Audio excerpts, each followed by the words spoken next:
Good morning, Capital City Baptist Church. Welcome to my back porch. I know normally we're on the back porch at the church, but my schedule today we made it necessary to meet with you early this morning. What a beautiful day. The sky's blue. It's a bit chilly out this morning, which is kind of cool. I really love the fall. But I was cruising through the Psalms earlier this morning, and I came across a psalm I wanted to just talk to you about just real briefly. You know, we've been working through a book called Praying Through the Psalms with Dr. Henderson, and we're not going to be doing that this morning. I just wanted to kind of venture in another place this morning. But let me read to you just a few verses from Psalm chapter 28. To you, O Lord, I call, my rock. Do not be deaf to me. For if you are silent to me, I will become like those who go down to the pit. Hear the voice of my supplications when I cry to you for help. I lift my hands towards your holy sanctuary. Do not drag me away with the wicked and with those who work iniquity, who speak peace with their neighbors, while evil is in their heart. Requite them according to their work and according to the evil of their practices. Requite them according to their deeds of their hands. Repay them for their recompense, because they do not regard the works of the Lord, nor the deeds of his hands. He will tear them down and not build them up. Now, verse 6, Blessed be the Lord, because he has heard the voice of my supplication. The Lord is my strength and my shield. My heart trusts in him, and I am helped.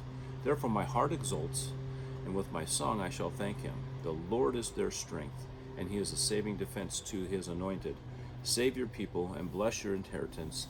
Be the shepherd also, and carry them forever. This is a short psalm, about 9 verses.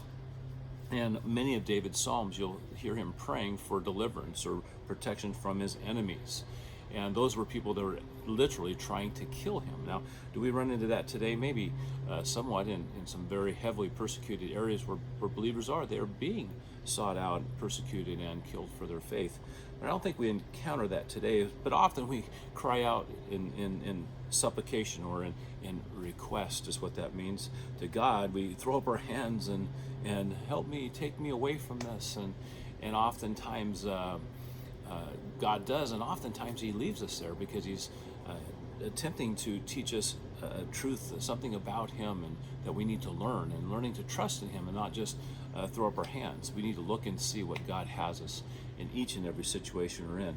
But what I want to focus on for just a moment here at the end is a response. David responds this way. You know, once God's answered him and he's delivered him, David says, "Blessed be the Lord." He recognizes God for who he is. He's his Lord. He's not saying God or Yahweh, but he's saying he's his Lord. He's the master over his life. He's surrendered to him. So he recognizes God for who he is, first of all. And secondly, because he has heard the voice of my supplication, he tells God why. Why I bless you is because you've listened to me, you've heard me, right?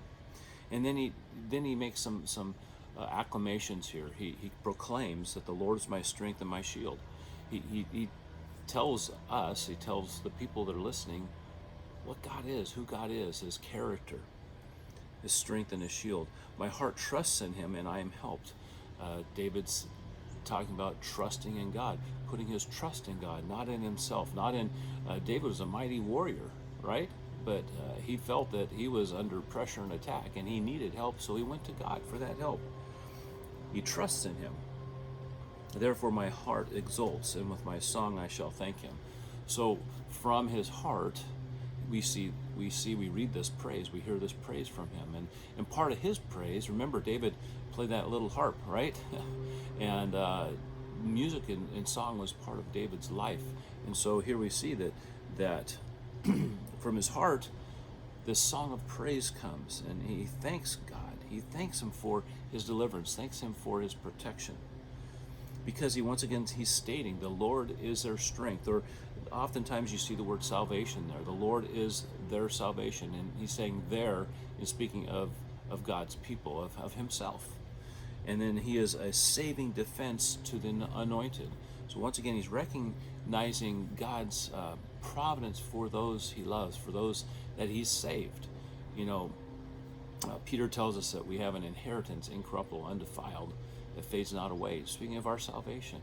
And then if we grasp these truths also in thinking about our salvation and our saving defense as the anointed of Christ, then we know that he is going to preserve us. He's going to preserve us. And once again, David just throws a little bit of a supplication at the end, verse 9, save your people. All right, so he asks for continuing protection for God's people and bless your inheritance. He recognizes that he is God's and that he belongs to God, and he is really forecasting this inheritance as actually the inheritance that Jesus receives from God. Jesus gives his people to the Lord. And then if we get into Revelation, well, it's going to be a long explanation, but you get into Revelation and Jesus actually gives them back to God. It's just a beautiful picture. But anyway, bless your people and bless your inheritance. Be their shepherd also and carry them forever. Boy, you know, chapter 28 is just a few chapters after a really familiar chapter 23. Yeah, the Lord is my shepherd. You know, David was a shepherd. That's how he began his career, how he began his his training as a king, training as a worship leader, training as a musician, was as a shepherd. And so often he goes back to these examples from the fold. Be their shepherd also and carry them forever. He recognizes the God as his shepherd. At first he talks about him as his Lord, who he would bow down to and worship, but then at the end he talks about this same God, this same Lord will also pick him up and carry him. You know, the picture of the sheep that wanders away, the little lamb that wanders away, and oftentimes the shepherd would break its leg on purpose, and then the shepherd would carry the lamb, because the lamb can't walk on its own, but the shepherd would carry the lamb.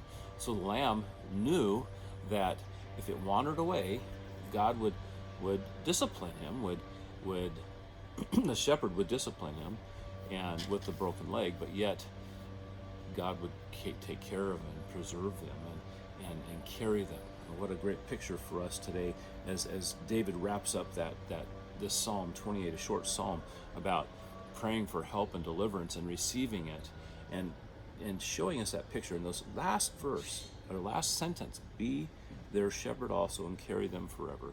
The picture of our God as our Jesus as our shepherd and carrying us and caring for us. What a wonderful picture. What a wonderful way to start out the week. I hope your Monday is going well and that you find Psalm 28 to be encouraging for you. You maybe find yourself praying for deliverance from something today. Hopefully not from death, but if so, so be it. Reach out to God and trust him for all these things that David trusts God for. Read verses 6 through 9 again and see how David trusts God for all of his life. What a beautiful picture for us today also. Yeah, I want to just give you just a quick update on what's going on around Capital City this week. It's Monday, and there's a few things still going on this week. Wednesday, we will still have our Bible study. It'll be on our Facebook page and our YouTube channel at 6:30 like normal. And then we have Awana going on Wednesday night also. If you haven't gotten involved in that or you're curious about it, just come on out at 6:30. And if you're hungry for a hot dog, come out at 6 o'clock. We have our $1 dinner deals going. Sign your kids up for Awana and let us just teach them about Jesus and just have a fun and great time. We also have youth group going on at the same time, our 7th through 12th graders with Scott. So make sure if you have some young ones and, well, I'm young ones, but I don't know what to do with the older ones, or older ones don't know what to do young ones. Well, now we have something for K through 6 and then 7 through 12. So give us a try here on Wednesday nights. Just to kind of let you know, Trish and I are going to be leaving on Friday for a week gone. We're going to go out of town, and we are celebrating our 40th anniversary on Sunday. So we're not going to be with you. We'll be worshiping somewhere across the country somewhere. I'm not sure where it's going to be yet, but Pastor Orlando will be opening the Word with you this Sunday and sharing with you the Lord's Supper. So please be here for that and be anxious to hear what God has to say through him. And then same thing the following week on the 9th, Brother Scott will be bringing the message, and we'll be back then on the 16th. But there will be no a Wednesday next week. There might be a Monday next week, because wherever we're at, I might pop on in a weird place, or some place might give you a clue where we're at. So I might give you a little devotional next Monday morning, just so you have a clue where we're at. I may not say, so it might just be a clue. But that's kind of what's going on around the church this week. And coming up, don't forget about the craft fair on October 22nd. That's going to be an awesome thing. Men's retreats coming up towards the end of October. Man, it's been a busy fall so far. Women, don't forget, this Saturday is your monthly Bible study together. So lots going on. Think about each other, pray for one another, and most of all, lean on God and let Him shepherd you. Allow Him to carry you, and to sometimes let Him break our leg and get our attention, and then allow Him to carry us, and then offer a praise and prayer of thanksgiving for what He's done for us. Well, before you begin your day, let me pray for you as we part our ways. Father, I just pray for my brothers and sisters and those listening this morning, that you'll bless them, you will preserve them in all things, cause them to turn to you in their times of needs and troubles, but also cause them to turn to you in times of great celebration, in the good times. And thank you in all ways and all things. Thank you for your blessings, and for your trials and the testings you put us through, so that we rely upon you, and we become faithful to you as you are so faithful to us. Father, we just thank you for a beautiful day, and for the blessings we've received already this morning, and we look forward to the many blessings you have for us the rest of this day. May we praise you and thank you for those blessings, and give you the glory for those blessings, and all the while pointing people to Jesus Christ. Thank you, and we praise you in your holy name. Amen. Thanks again for joining me on my back porch, and we'll see you soon.